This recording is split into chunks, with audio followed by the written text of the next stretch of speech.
First UN week for Donald Trump. Does it usher in a new world order? After saying as a candidate that he wasn't a fan of the world body, the U.S. president chairing a conference on reforming its institutions. This at the outset of the annual opening of the United Nations General Assembly. We'll ask what the current White House really thinks of the UN. This after a week where there was unanimity at the Security Council on North Korea and hints that Washington may not be dropping the Paris Climate Change Pact after all. And so begs the broader question, how does the United States see itself on the world stage? Long gone, of course, were the days when George W. Bush invaded Iraq in the name of democracy and freedom. So does foreign policy limit itself to defending strategic interests and trade? And how much or how little does diplomacy matter to an administration that's yet to fill many vacant posts, like ambassador to Paris? Today in the France 24 debate, we're looking at Donald Trump's first UN weekend. Joining us from New York, Jonathan Wachtel, former spokesperson for the U.S. mission to the United Nations. Thanks for joining us. From Boise, Idaho, the former chair of that state's Republican Party, former senior White House National Security Advisor, Stephen Yates. Welcome back to the show. So it's going to be my phone? Okay. Welcome back from Washington, Jim Markakis, president of the Progressive Political Action Committee, 4DPAC. Thanks for having me. And from London, Leslie Vinjamuri. She teaches international relations at SOAS, the University of London's School of Oriental and African Studies. The France 24 debate on Facebook and on Twitter, the hashtag F24debate. He did get a free plug-in for the real estate he owns near UN headquarters, but then Donald Trump got down to business. In his first speech there as U.S. president, Trump calling for a cut in the world body's bureaucracy. We seek a United Nations that regains the trust of the people around the world. In order to achieve this, the United Nations must hold every level of management accountable, protect whistleblowers, and focus on results rather than on process. To honor the people of our nations, we must ensure that no one and no member state shoulders a disproportionate share of the burden, and that's militarily or financially. We also ask that every peacekeeping mission have clearly defined goals and metrics for evaluating success. Let me begin with you, Jim Markakis. Which Donald Trump was that we heard? We heard in those remarks, no member state should shoulder a disproportionate share of the burden. Was that an America First statement? Because after all, we did then hear the UN Secretary General agree that, well, there is too much bureaucracy at the UN. Sure, of course there's too much bureaucracy at any major multilateral institution like the United Nations.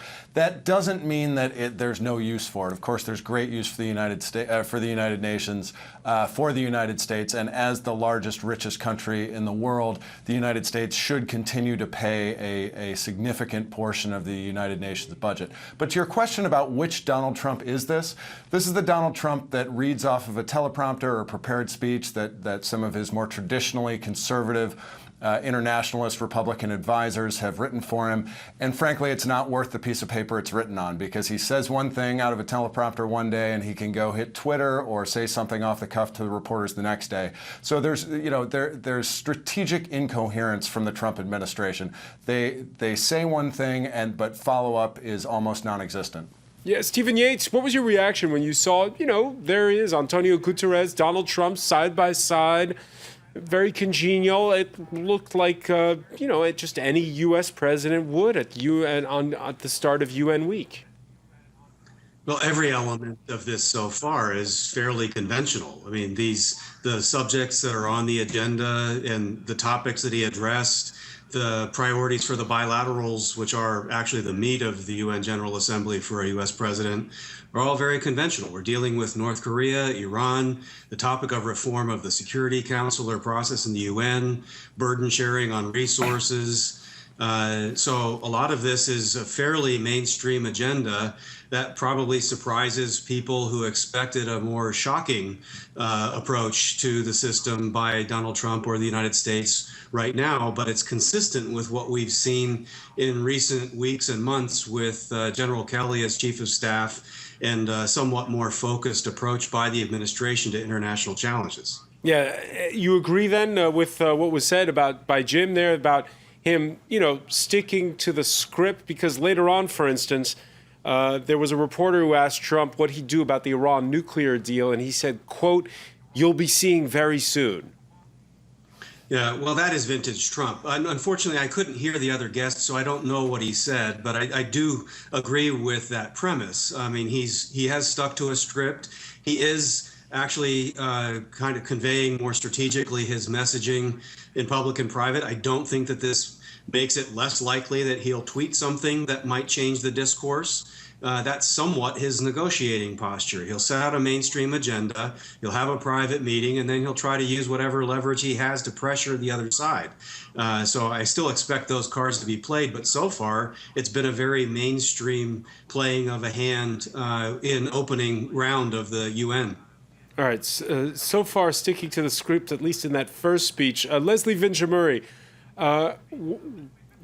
which Donald Trump is it that shows up at UN week? Of course, it all depends on those tweets. What are your thoughts when, for instance, when he talks about North Korea's leader as Rocket Man in a tweet? Is that just entertainment, or is it something more serious? I think the key thing to remember here is that Donald Trump is always talking to multiple audiences. He clearly uses different mechanisms for communicating, but he's also thinking about different people. I mean, I think when he tweets, we have to remember that he's really thinking very much about that base in the United States that he sees as being absolutely critical to his approval ratings, which, as we know, are very low at around 38%, have gone as low as 34%. And so we see these sort of two messages that are put out there, but that's partly because he's really just trying to hold on to the support that he has at home. But I think the broader question of what Donald Trump are we seeing at the United Nations? Well, first of all, it's impressive that he's there. It wasn't clear that he would engage with the United Nations at all. A number of the things are, as the previous commenters have said, conventional in one sense.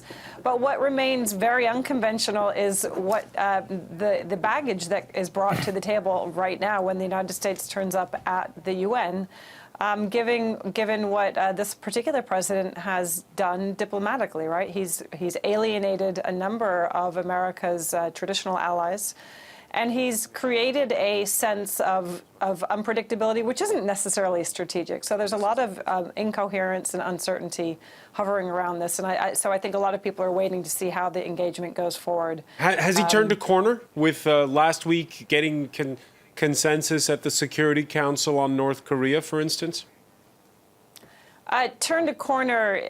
Has the President of the United States of America become more coherent? He certainly has tried to put more pressure on North Korea. The sanctions are worthwhile in terms of being symbolic, in terms of getting everybody on board, but they were very significantly watered down.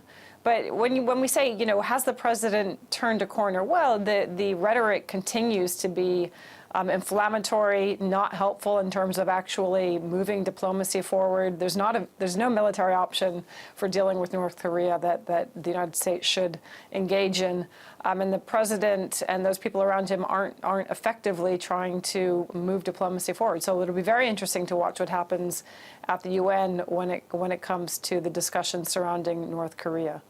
Jonathan Wachtel, your thoughts on what we can expect when there's that big speech by Donald Trump on Tuesday? Will it be more of what we heard earlier? It's hard to predict, isn't it? The speech is still being worked on, but you can expect the president to come in strong on a variety of issues, especially North Korea, especially Iran. I mean, today's topic was UN reform, which, you know, let's face it, it's an important subject matter, but it's not, you know, a headline grabber in terms of world affairs. I would expect him to come on pretty strong, though, in terms of trying to force through a message to actually Kim Jong-un, even, you know, being in front of 193 member states of the United Nations, including the North Koreans who are members of this organization, to try to message to him that the international community is united against what he's doing, and he's got to cut it out. You say UN reform is perhaps not a top headline grabber, but when you take into consideration that the U.S. pays for what? 1/5 of the UN's budget, 1/3 of its peacekeeping budget. When Donald Trump speaks about it, what are your thoughts? Where is it going? Is the U.S. going to radically slash its contribution? You know, the contribution for the general budget is 22%. That used to be higher, actually. It was brought down by a former diplomat named Richard Holbrooke from a number closer to a quarter of the overall budget of the UN. You know, there is that option down the road, obviously. There is a precedent I just talked about. But the truth is that budget is part of an assessed contribution. It's something that, you know, each country, depending on their GDP and other factors, contributes according to what they should be carrying in what is perceived as an equitable way. But the truth is the United States does carry the lion's share of the burden of covering UN costs. You mentioned the peacekeeping as well. That's something that the United States has been working very hard at reforming so that these missions are actually fulfilling their mandates and you're getting rid of some of the waste. You know, if you go to a place like the Democratic Republic of the Congo, for instance, a huge peacekeeping contingent there. Many of the peacekeepers never left their bases out of fear, actually, of getting pelted with stones if they go out into Kinshasa, or you know, other factors in which, you know, there was really no reason for them to be there, actually. So you've seen that peacekeeping mission trimmed down, and you know, when you bring down a head count of a peacekeeping mission, when you have soldiers really just, you know, twiddling their thumbs, I'm sorry to be disparaging that way, you know, it's important to look at problem areas like that and eliminate it and make sure that the mission is actually purposeful and actually carrying out what it's supposed to do without, you know, paying for needless waste. Cutting down on waste, suddenly we had a statement last Friday that turned heads. The U.S. ambassador to the UN, your former boss, she praised the United Nations openly. Let's listen to Nikki Haley. The UN has shifted over the past several months. It's not just about talking, it's about action. The members are starting to get used to act, whether it's Security Council resolutions, whether it's with UN reform, whether it's with peacekeeping. We're starting to see a lot of changes at the UN. Jim Markakis, 9 months ago, we weren't hearing these kinds of remarks. How do you interpret that? You know, Nikki is speaking, you know, to Nikki what? Jim Markakis.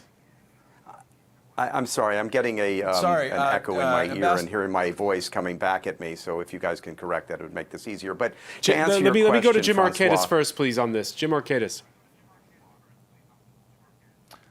Yeah, just really quickly. I mean, it's in Ambassador Haley's interest to laud the United Nations, especially because her boss is so unpredictable and isolationist and has a reputation of wanting to draw America back from world affairs. So, you know, she's trying to play nice, but really let's also cut to the larger picture. When we start talking about budget reform and we start talking about you know, the American contribution to the United Nations, in terms of the United States national budget, it's really fractions of a penny in terms of what we spend. So let's not get caught up in a debate about a few $million here or there. Yes, it's important. Yes, it's a worthy topic to discuss, but it is not sort of life-altering.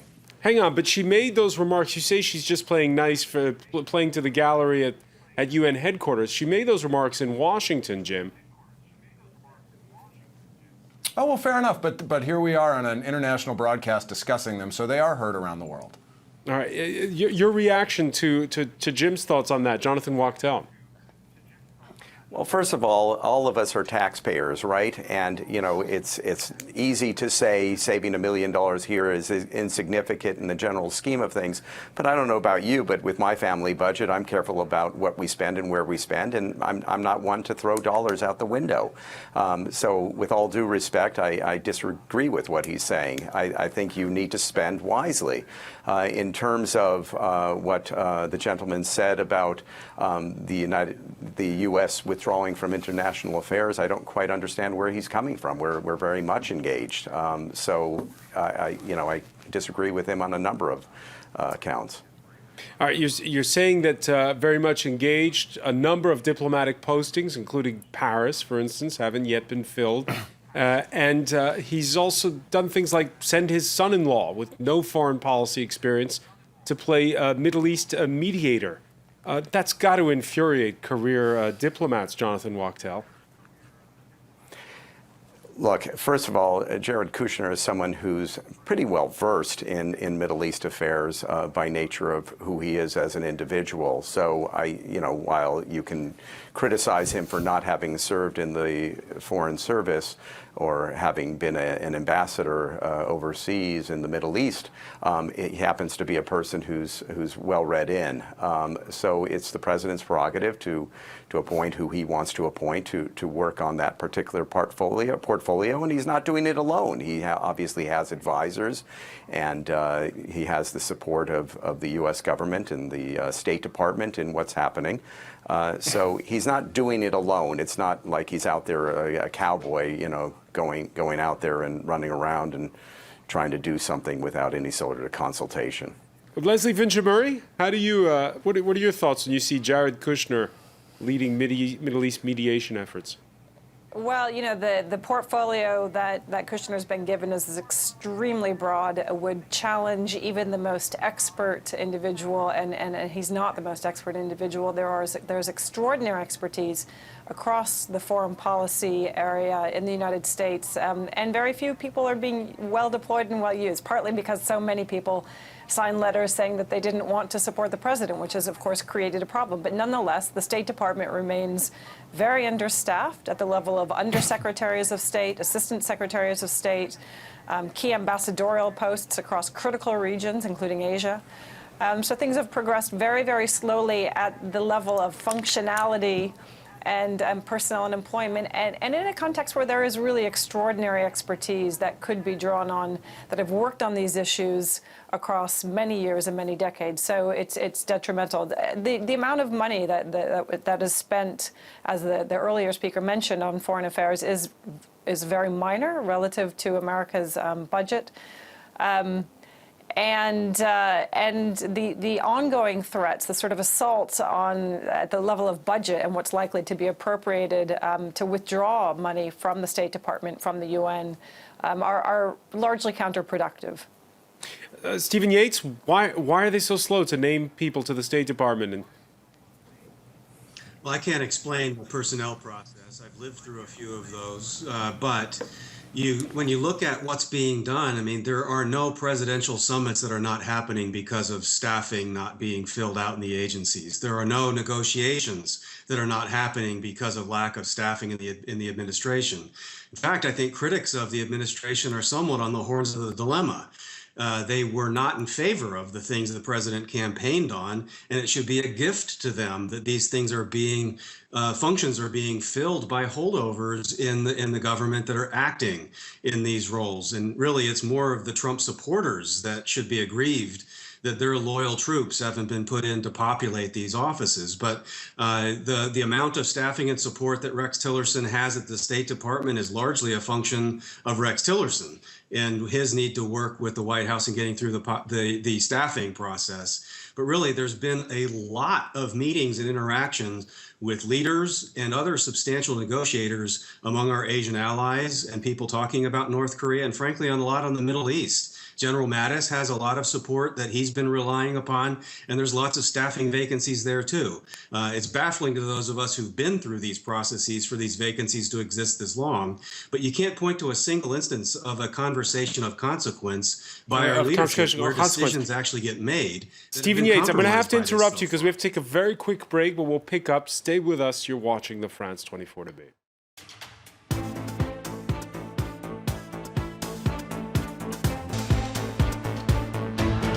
Welcome back, or welcome if you're just joining us. It's the France 24 debate. We're looking at Donald Trump's first UN week.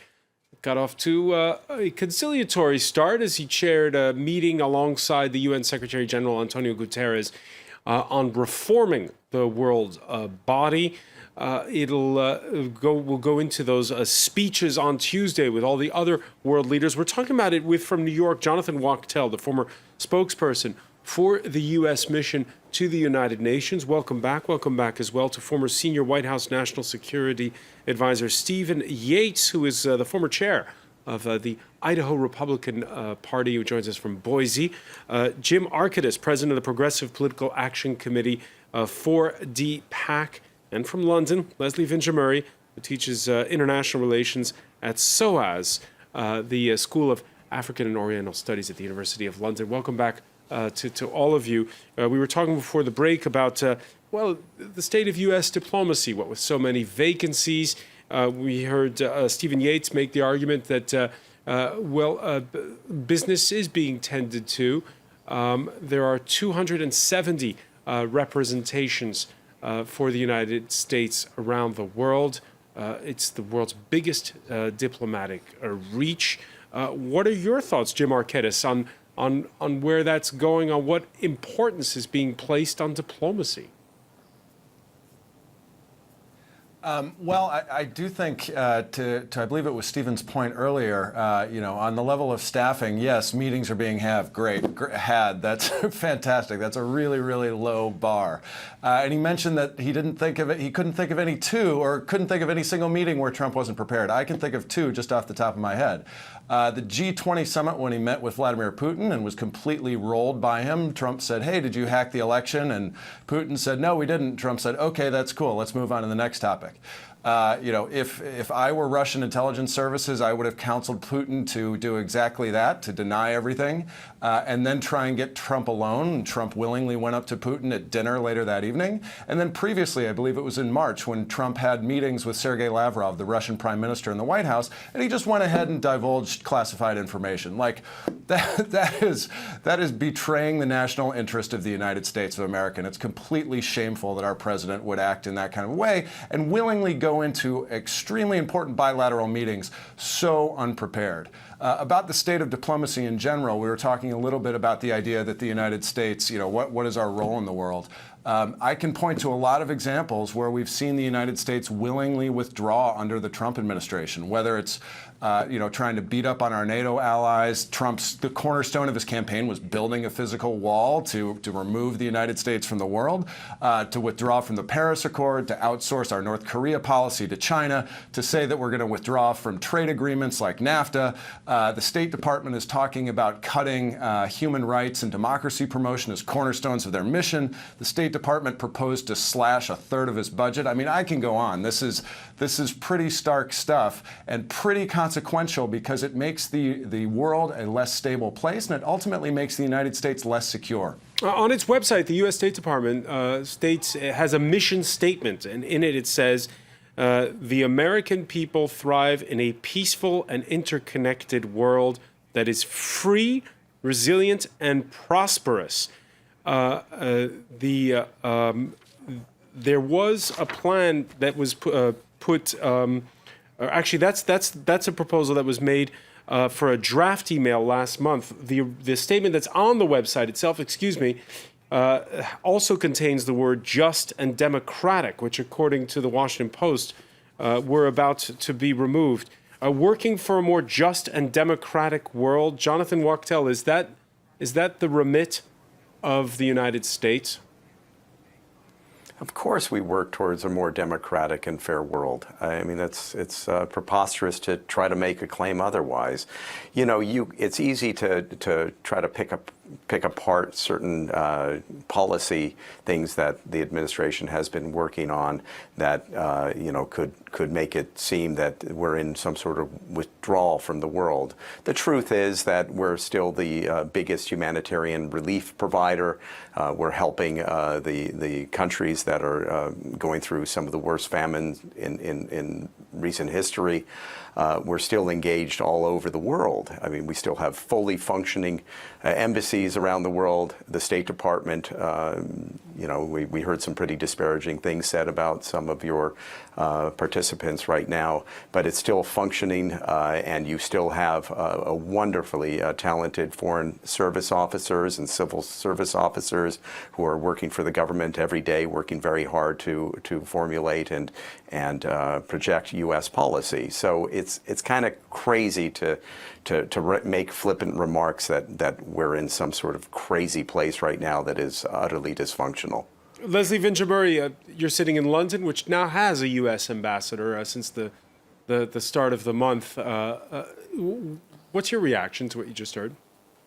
Well, I'm not sure what the disparaging remarks were. What I heard, and partly what I said, was that there are a number of appointments that haven't been made, and that this creates uncertainty. Now, to say that the meetings are still going forward, I think the thing that's being discounted is that those people, and we do have a tremendously devoted and committed and serious Foreign Service. That's absolutely right, the Foreign Service officers and the civil servants who are working in the State Department.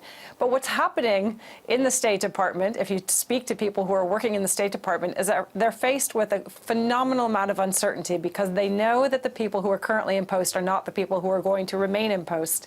They don't have any idea whether their programs are going to be cut, whether they can actually continue to pursue them past the money that's already been appropriated and allocated. And so it becomes very difficult for, yes, tremendously good people who have worked their entire careers in trying to promote human rights and humanitarianism and diplomacy and all sorts of programs that have deep roots. But they're now in a situation where they can't actually do their work appropriately, properly, functionally, and they face a very difficult working environment. So it's not a critique of the people, of our tremendously devoted, longtime civil servants. It's a critique of the constraints that they're finding themselves faced with. Now, the ambassador that's been appointed to the UK is doing a tremendous job so far. He's very new. He's just only recently in post. He tweets up a storm. He's wonderful to follow. And so I think that could be very productive. And there's no doubt that the president has chosen some very good people to place around him. But the overall level, the messages that's coming out, many of the messages that are being delivered to our allies from no less than the president are often very dispiriting and have created a very difficult environment, even for the people that most support the president, right? The people in the White House, the people in his cabinet. There's a level of dysfunctionality that's coming as a result of the words that the president himself is using and deploying. Jonathan Wachtel, in Politico, there was a piece this Monday that said that the problems perhaps with the Secretary of State, Rex Tillerson, and it openly wondered if Nikki Haley, your former boss, shouldn't be lining herself up or is already lining herself up to perhaps take his job. She does not view herself as someone who reports to Tillerson, says the article. People who have worked with both principals said she regularly video conferences into National Security Council meetings and speaks freely with the press, often charting her own course without seeking sign-off from the White House or the State Department. Jonathan, would she make a better Secretary of State? Look, I'm not going to get into whether she would make a better Secretary of State. They both have completely different talents in some areas. So, you know, she's a politician coming into this role. He's a CEO of Exxon. You know, they come from different worlds completely and different styles of approaching crises, of approaching public engagement. They're very different individuals. What I do want to emphasize is that there is full cooperation between, for instance, the U.S. mission to the United Nations and the State Department. You know, when I was working at the mission, I was a State Department employee. I was on the phone daily, multiple times, and messaging back and forth with emails with my State Department counterparts on coordination of efforts, on statements, on making sure that we're in sync with one another. Yeah, but the So, criticism you know, that's leveled, Jonathan, is that she is tapped in to what it takes to do international diplomacy, but that Rex Tillerson is shut off, basically, from the rest of the diplomatic corps, very isolated. First of all, Rex Tillerson has been globe-trekking a lot in terms of going to various countries, certainly trying to mediate the problem that Qatar's having with its Gulf neighbors. You know, the guy's out there and doing his thing. It's just a stylistic thing. In terms of Nikki, you know, she's a very adept at public engagement. You know, she's very good in front of the camera, articulate, and capable of carrying her own in front of the press, or, you know, giving speeches or whatever it is. It's a stylistic thing. In terms of who would make a better Secretary of State, you know, they both have different skills that they can bring to bear, that they try to use to the best of their ability to be able to formulate policy. Stephen Yates, you know, because you're a former chair of a state Republican party, that there's a split, right, between those who are more isolationists, who want this America First concept, and those who want the U.S. to play a more proactive role on the international stage and to do the kind of things that we were talking about earlier in terms of promoting democracy and on the international level. At this point in time, is Trump going to have to either betray one side or the other? Well, really, this is, I think, one of the least covered stories in all of this. Out across the country and among the grassroots of the Republican Party, and really just in general, it's not really a question of isolation or engagement. It's Donald Trump was elected largely because of a groundswell wanting different results, better results, and rebalancing of a lot of these relationships. And so they wanted someone to go and disrupt the system to try to settle it back into a better pattern for our interests. So when you think of what a lot of grassroots Republicans are hoping from the United Nations, it's that the president would challenge them to do more. I mean, you think of North Korea, that is a multi-decade priority that's been on the United Nations plate. And here we are in some of the most desperate situation.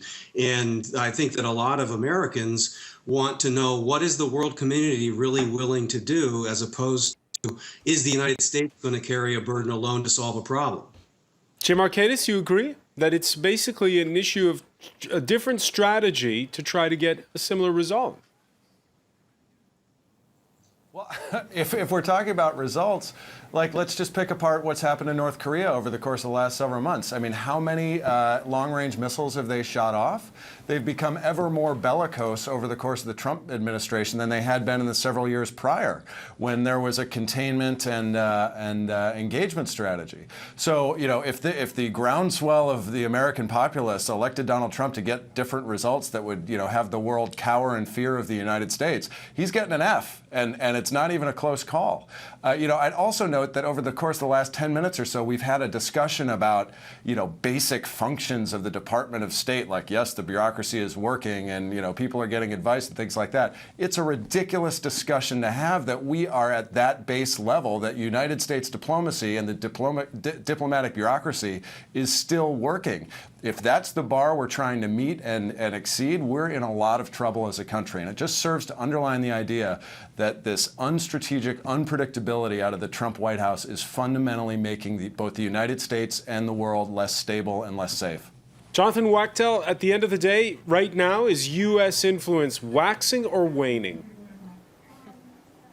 It's steady. U.S. influence has always been, by and large, steady. I can speak certainly from the perspective here at the United Nations.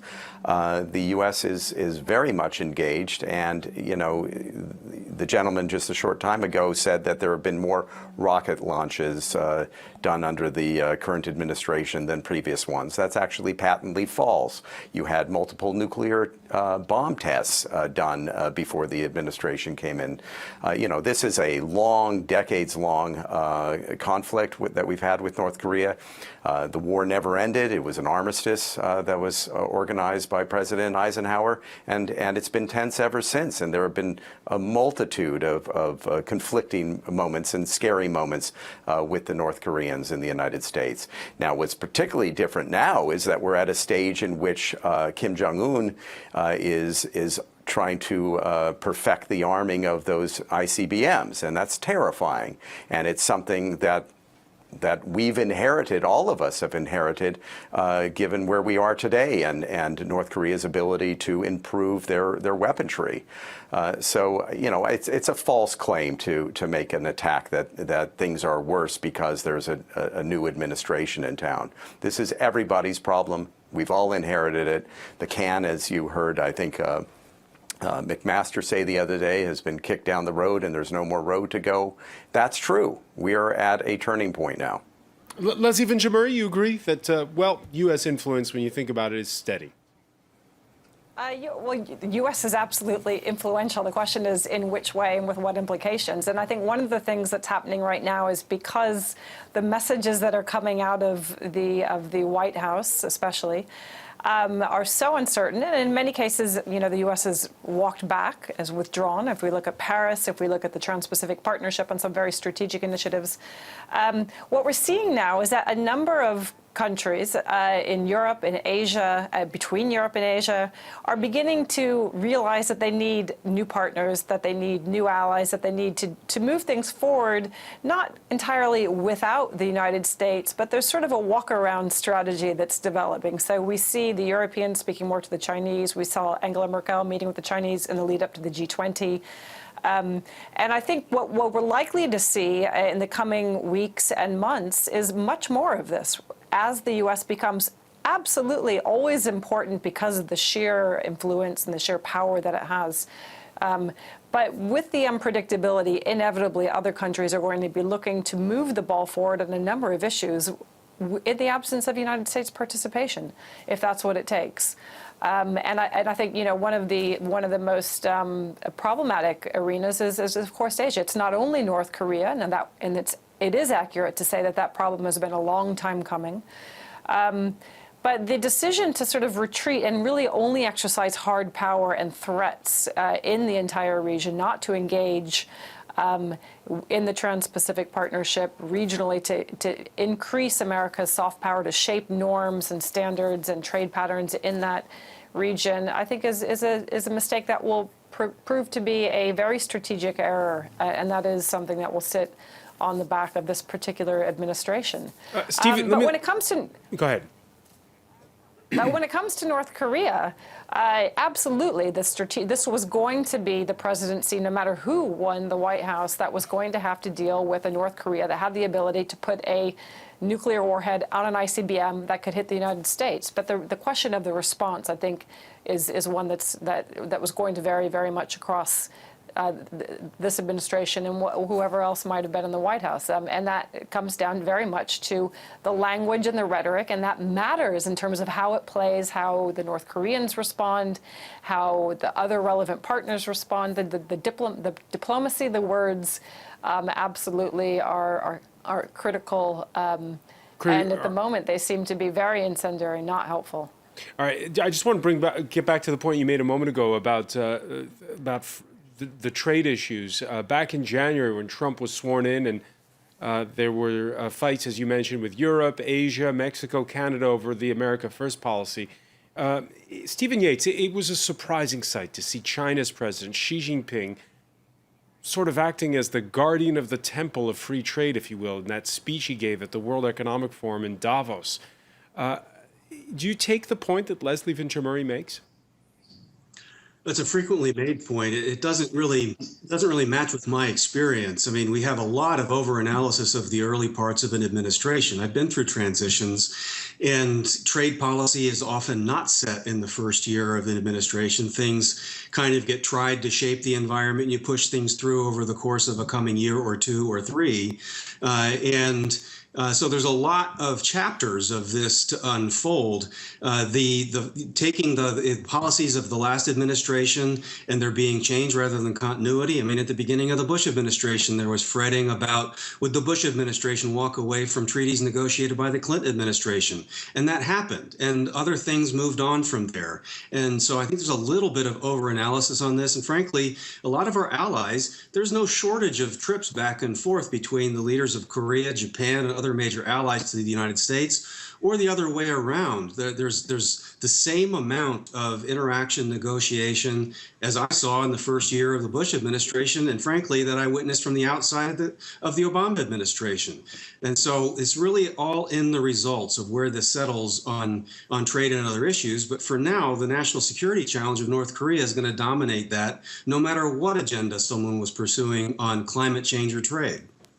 And we'll have to leave it there. Wait and see the message from Stephen Yates. I want to thank you for joining us from Boise, Idaho. I want to thank as well Leslie Vincher-Murray in London, Jonathan Wachtel at UN headquarters in New York, and Jim Arcadis in Washington. Stay with us. Media Watch is next.